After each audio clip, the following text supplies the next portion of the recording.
philosophy has its own territory. There are some areas which are specific to it: metaphysics, ethics, politics. Now, within those areas, I think one of the tasks of philosophy is to create concepts and to be sharp about them, to clarify them. It's a lifetime engagement.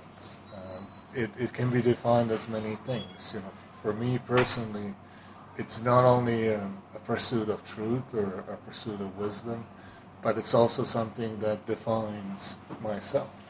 That without philosophy, I wouldn't know who I am. There are times when perhaps someone in your family is unwell, or someone dies, and you wonder, is it, why is there this suffering? Or you're in a situation maybe where you know that if you do this, you profit, but it's a bad thing to do. So everybody has situations where they have to decide what is good or bad, where they think about this life, if there is another one, if they like the government, the system or not. I don't think that is only philosophers. This is everybody. If you are a young person in Europe and you have no job, you cannot find a job, and you think there is something wrong with my society, that person is doing philosophy.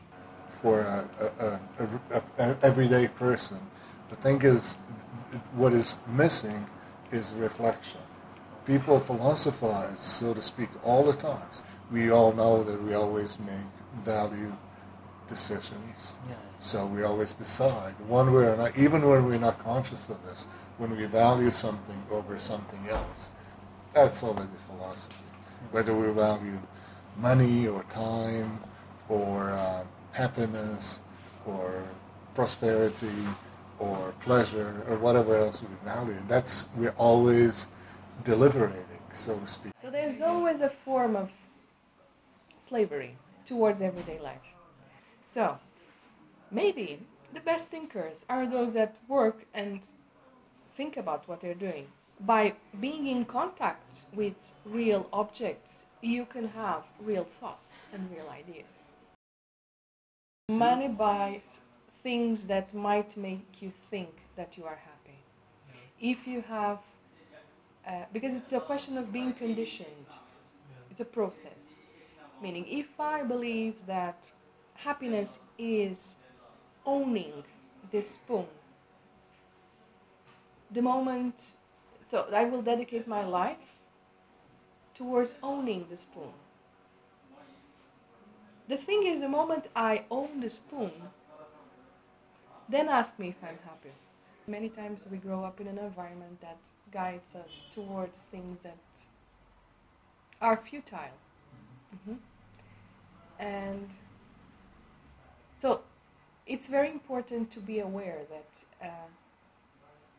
this might not be the right way of doing things for us, or even just being open and vulnerable and just risk and try another way.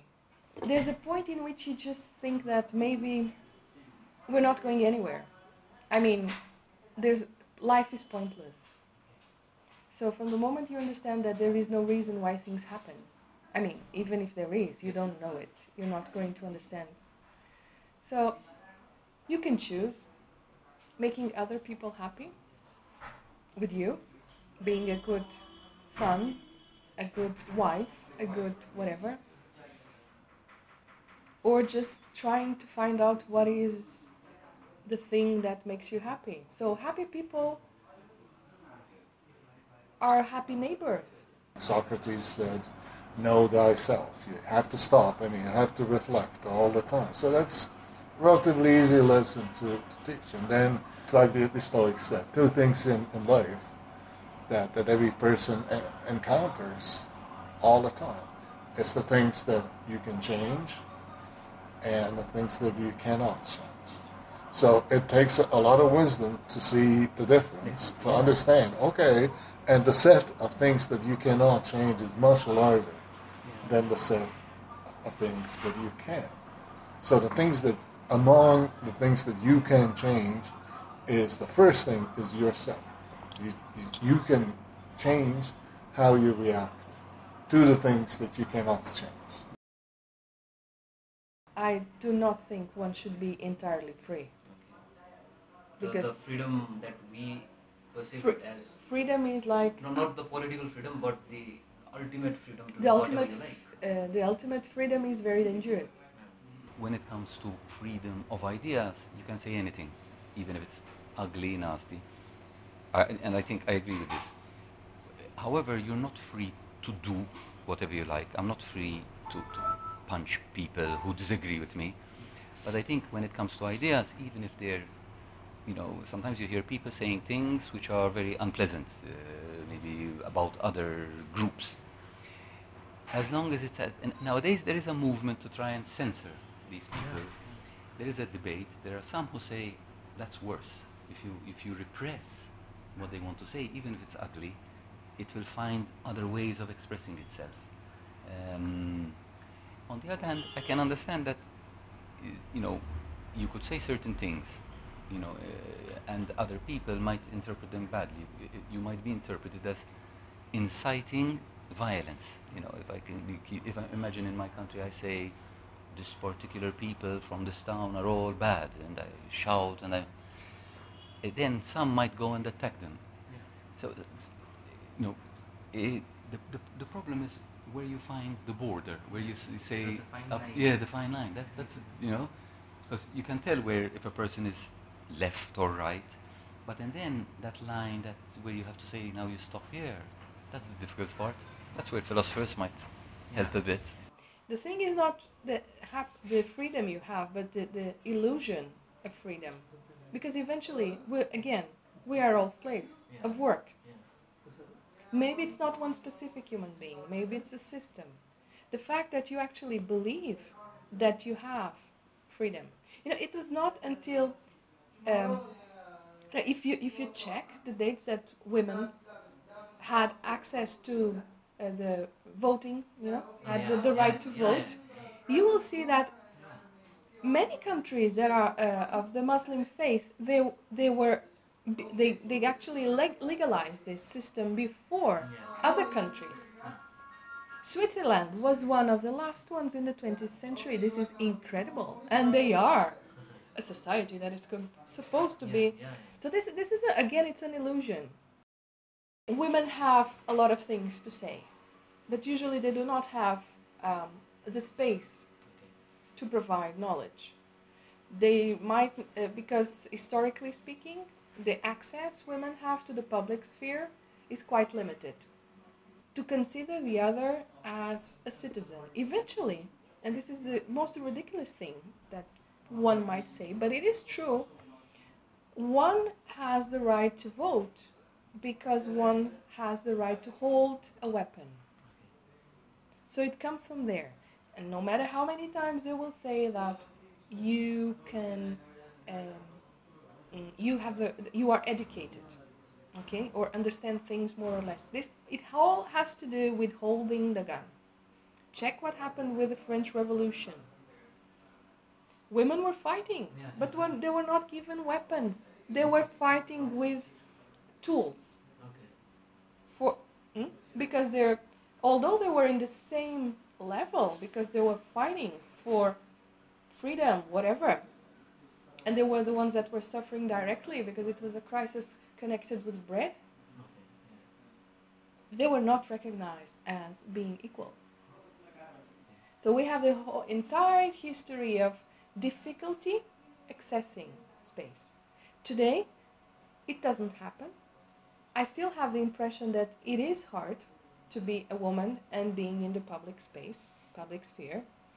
We live in a time that we are talking about post-gender. So maybe we should start asking what do we think about human beings and individuals as philosophers, and not really men and women.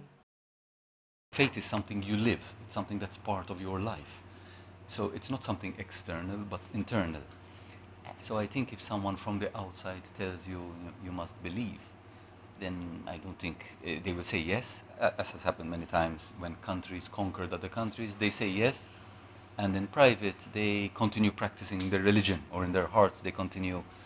And a new film is coming out called Silence, which is exactly about this problem. It's Martin Scorsese's? yes, yeah. Very good, very good. In fact, the question it raises is it okay if publicly you say, I don't believe, but that can have other people will say, okay, they might leave their religion because of what you say. So is it okay to say that, even though in your heart you say, I only say this because they put a gun to my head. In my heart I still believe. The right to just have a different faith, the right of having a different opinion. I think one can be repressed for so many reasons. Exploiting your children, for example.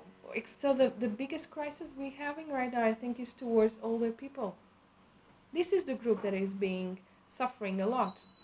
Okay, so it's very usual someone, has been working an entire life on educating the family and just pick them and put them in a center where they will die. It's a cage.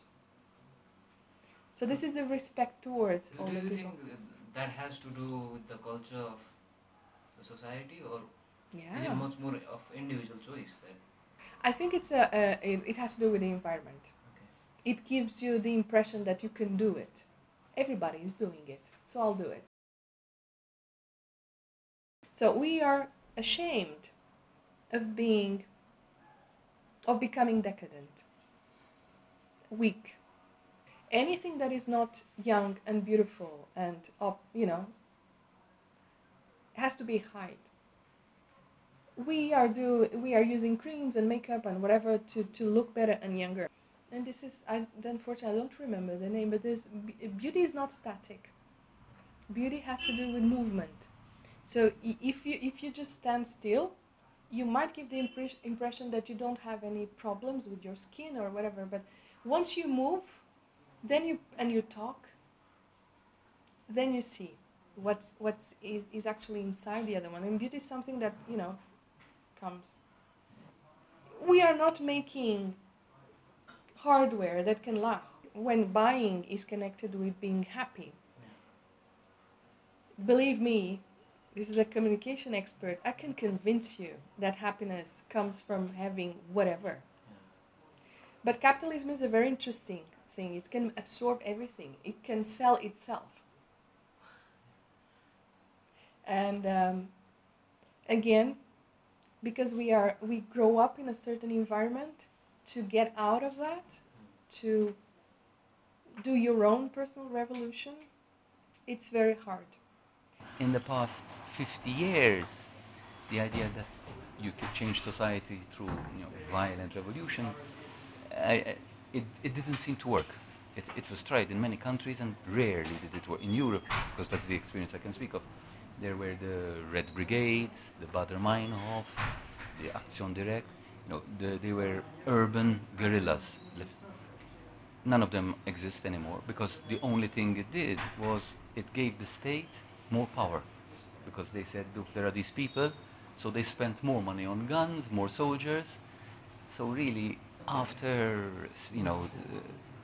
September 11, the American government gave itself more power to do certain things, to change society. I'm more sympathetic now to the Frankfurt School, who think that through discussion, argument, negotiation, it's more the democratic model for social change.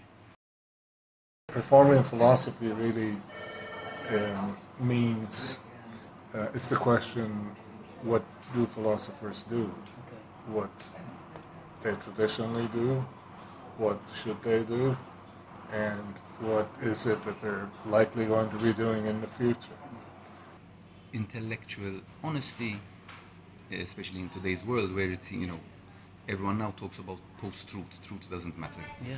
So I think intellectual, being honest in your ideas and what you say,